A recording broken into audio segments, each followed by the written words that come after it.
Selamat pagi Bapak Ibu Saudara yang dikasihi dan diberkati Tuhan. Salam. Tuhan begitu baik kepada kita. Dia selalu setia memperdengarkan firman kebenarannya bagi kita semua. Pada hari ini Tuhan kembali menyapa kita dengan firman-Nya. Hari Jumat tanggal 7 Maret 2025 terambil dari Matius. Firman-Nya yang pertama terambil dari Amsal 10 ayat 19 dan yang kedua dari Matius 5 ayat 37. Sebelumnya mari kita bersatu dalam doa. Bapa Surgawi, di dalam nama Tuhan Yesus, terima kasih ya Tuhan atas hari baru Tuhan karuniakan bagi kami. Kami ada dalam keadaan sehat dan selamat. Kami meyakini Tuhan telah mempersiapkan berkat-berkat yang baru juga bagi kami, baik itu berkat rohani dan juga berkat jasmani. Pada pagi hari ini juga Tuhan telah menyiapkan berkat rohani berupa kebenaran firman-Mu Tuhan. Sebelum kami membaca, merenungkan bersama, kami mohon kuasa Roh-Mu yang Kudus hadir, menuntun, menguasai hati, pikiran kami, mulut lidah kami, sehingga apa yang kami sampaikan itu sesuai dengan kehendak dan rancangan Tuhan. Dan itu juga boleh menjadi berkat bagi anak-anak-Mu Tuhan yang setia mendengarkan kebenaran firman Tuhan. Terima kasih Tuhan, kami berdoa dan bersyukur di dalam nama Tuhan Yesus. Haleluya. Amin. Baik, saya bacakan firman Tuhan terambil dari Amsal 10 ayat 19.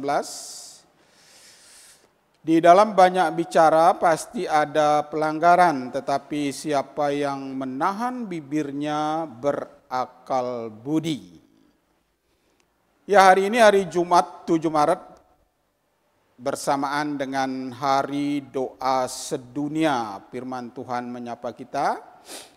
Yang kedua dari Matius 5 ayat 37, hendaklah kamu katakan iya jika tidak, hendaklah kamu katakan tidak, apa yang lebih daripada itu berasal dari si jahat. Hendaklah kamu katakan iya jika iya, hendaklah kamu katakan tidak jika tidak, apa yang lebih daripada itu berasal dari si jahat. Ya, Bapak Ibu Saudara, saya memberi tema renungan pada hari ini yaitu penguasaan diri atau pengendalian diri. Nah, kenapa kita harus menguasai diri dan mengendalikan diri kita?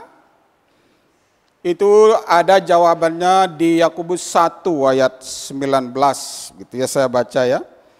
Hai saudara-saudara yang kukasihi, ingatlah hal ini, setiap orang hendaklah cepat untuk mendengar, tetapi lambat untuk berkata-kata dan juga lambat untuk marah. Ya, Bapak Ibu Saudara, Tuhan memberikan kepada kita dua telinga, satu lidah, satu mulut dan bibir. Nah, tentunya tujuannya seperti firman Tuhan yang saya bacakan tadi, begitu ya. Artinya kita cepat untuk mendengar, cepat untuk menyimak, namun lambat untuk berkata-kata. Nah, setidaknya ada 3 jenis manusia atau 3 jenis orang di dunia ini, gitu ya. Yang pertama yaitu mereka berpikir dulu sebelum bicara. Yang kedua, mereka berpikir ketika berbicara. Terus selanjutnya yang terakhir yaitu berpikir setelah berbicara. Namun ada sebenarnya satu tipe atau jenis orang lagi, tentu ini tidak berkenan di hadapan Tuhan dan sangat mengerikan, begitu ya.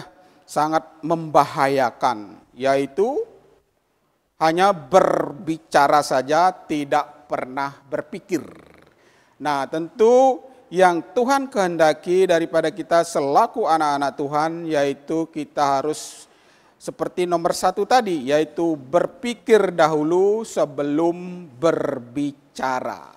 Nah, supaya setiap perkataan kita yang keluar dari mulut, lidah, dan bibir kita itu sangat berguna, sangat membangun, sangat menyenangkan hati Tuhan. Nah, oleh karena itulah Tuhan senantiasa menghendaki kita untuk mengendalikan, untuk menguasai lidah, bibir, dan mulut kita. Nah, kalau kita tidak bisa menguasai diri atau mengendalikan mulut, lidah, dan bibir kita, tentu itu sangat membahayakan. Sangat sering sekali akan nanti menyakiti hati teman, saudara kita, anak, suami, istri, dan sesama kita, dan juga tentunya menyakiti hati Tuhan. Nah, oleh karena itulah kita harus senantiasa mengendalikan lidah, bibir, dan mulut kita, begitu ya.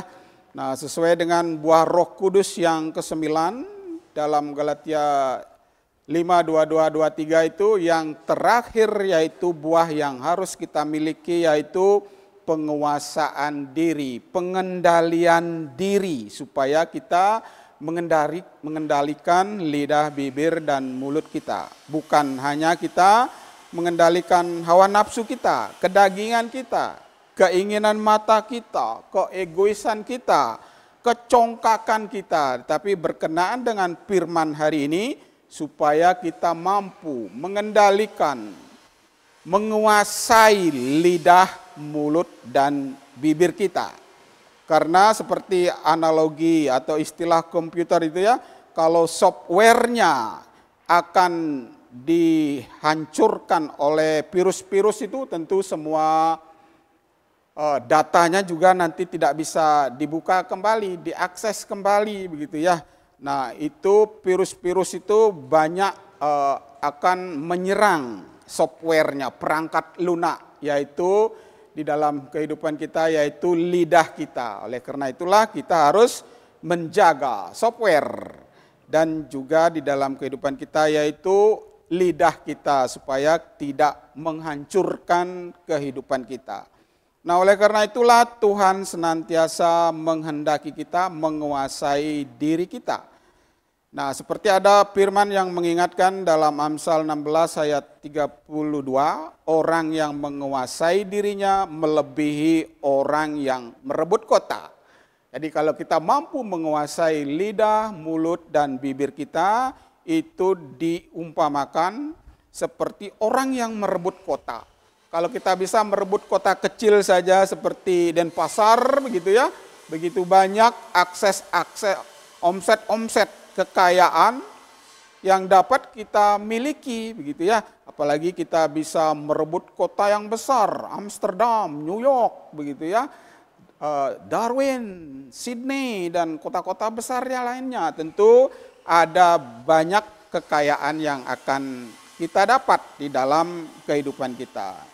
Namun sebaliknya, Amsal juga mengingatkan kita kalau kita tidak bisa mengendalikan lidah, tidak bisa menguasai diri kita, dikatakan seperti kota yang roboh temboknya, gitu ya. Amsal 25 ayat 28. Orang yang tak dapat mengendalikan dirinya seperti kota yang roboh temboknya. Kota yang roboh temboknya akan mudah sekali dimasuki oleh pencuri-pencuri, begitu ya, dicuri semua kekayaan dan omsetnya. Nah, kota itu pun juga merupakan adalah tubuh kita yang Tuhan telah percayakan kepada kita. Baiklah kita jaga tubuh kita, kehidupan kita, supaya tidak mudah roboh temboknya dan dikuasai oleh kuasa-kuasa kegelapan, kuasa setan yang memporak-porandakan kehidupan kita. Nah, oleh karena itulah kita harus mempergunakan mulut, lidah, dan bibir kita dengan baik, seturut dengan kehendak dan rancangan Tuhan. Hendaklah kita senantiasa memperkatakan, mengucapkan yang baik. Dan tentu juga kita harus selektif terhadap apa yang kita dengar dan apa yang harus kita ucapkan. Karena apa yang kita ucapkan dan perkatakan dengan tepat itu tentunya akan menjadi berkat bagi banyak orang dan tentunya juga akan menyenangkan hati Tuhan. Amsal 25 ayat 11 mengingatkan kita, perkataan yang diucapkan tepat pada waktunya adalah seperti buah apel emas di pinggan perak. Nah, kalau buah apel emas di atas pinggan perak itu kan sangat bernilai seni ya, memiliki etika dan juga sangat bernilai tinggi. Nah, itulah yang Tuhan harapkan daripada kita supaya kita memperkatakan yang baik dan juga tepat pada waktunya sehingga itu membangun dan juga itu sangat bermanfaat bagi banyak orang, bukan saja bagi kita dan juga menyenangkan hati Tuhan. Nah, oleh karena itulah penguasaan diri, penguasaan lidah, mulut, dan bibir kita itu juga merupakan satu ibadah kita di dalam Tuhan. Ibadah kita itu menyangkut juga bagaimana kita menggunakan perkataan dan lidah kita. Seperti saya bacakan ya, Yakobus 1 ayat 26. Jikalau ada seorang menganggap dirinya beribadah, tetapi tidak mengekang lidahnya, ia menipu dirinya sendiri, maka sia-sialah ibadahnya. Jadi kita tidak tentunya mau ibadah kita yang selalu kita lakukan setiap saat menjadi sia-sia oleh karena kita tidak bisa mengekang mulut, lidah, dan bibir kita. Nah, oleh karena itulah baiklah kita selalu berdoa seperti pemazmur supaya Tuhan selalu berjaga-jaga di mulut kita gitu ya, di lidah dan bibir kita. Mazmur 141 ayat 3 mengingatkan kita, awasilah mulutku ya Tuhan, berjagalah pada pintu bibirku. Nah, kita harus senantiasa juga seperti doa pemazmur, kita mohon supaya Tuhan mengawasi mulut, lidah, dan bibir kita supaya kita senantiasa mengucapkan hal-hal yang baik, hal-hal yang berkenan di hadapan Tuhan dan hal-hal yang membangun yang tujuannya tentu untuk memuji dan memuliakan nama Tuhan. Iya, kita respon firman ini dan renungan ini dengan menaikkan pujian Kidung Jemaat 49 bait 1 sampai 2, firman Allah jayalah.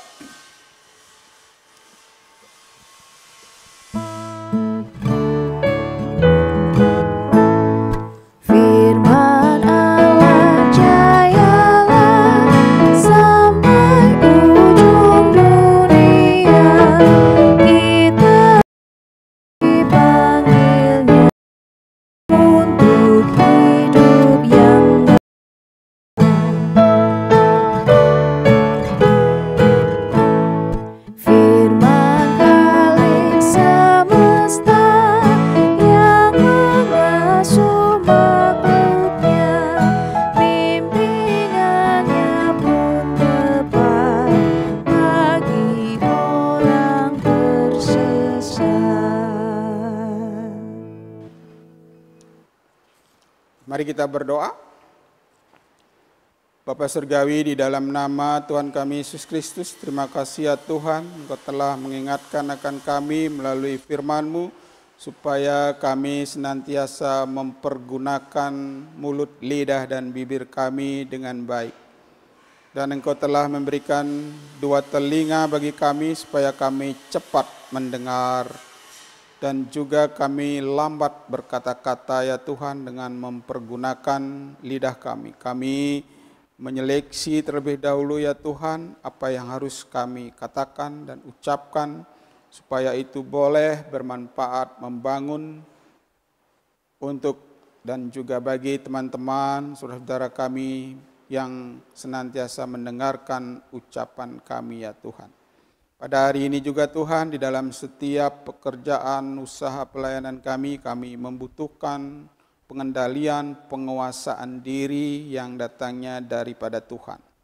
Untuk itu biarlah Tuhan senantiasa berawas-awas dan berjaga-jaga di pintu mulut, lidah, dan bibir kami ya Tuhan, sehingga kami senantiasa memperkatakan yang benar, mengucapkan kebenaran firman Tuhan sehingga boleh menjadi berkat bagi banyak orang.